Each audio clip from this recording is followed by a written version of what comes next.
teach me learn about how to work the like this computer.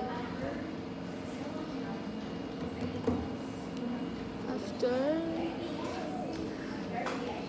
female, of course, a male, because he's my husband. Month. And then below, January. kung ang sa oras para sa mag-scan sa ID.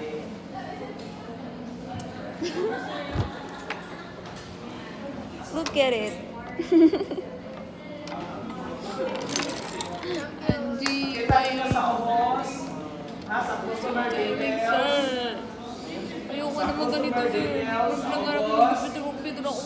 Di ba, I ask you, i-emphasize din ako na mag-ask mong ID o passport. That's why scan back to back. Di ba, kung while nagsulat ang guest, nag-scan po mo sa ID back to back. Okay? So, importante kaayo.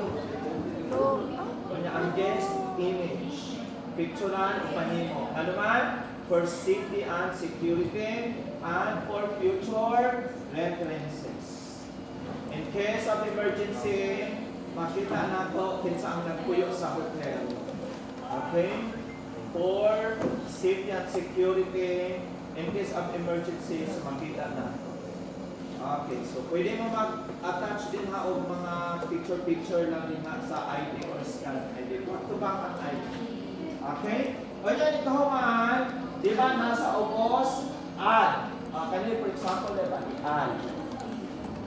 Add na. Add.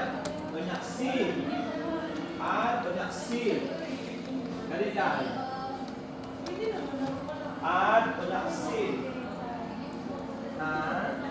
Identity. Ano sa yung occupation? Identity. Ay, trabaho din.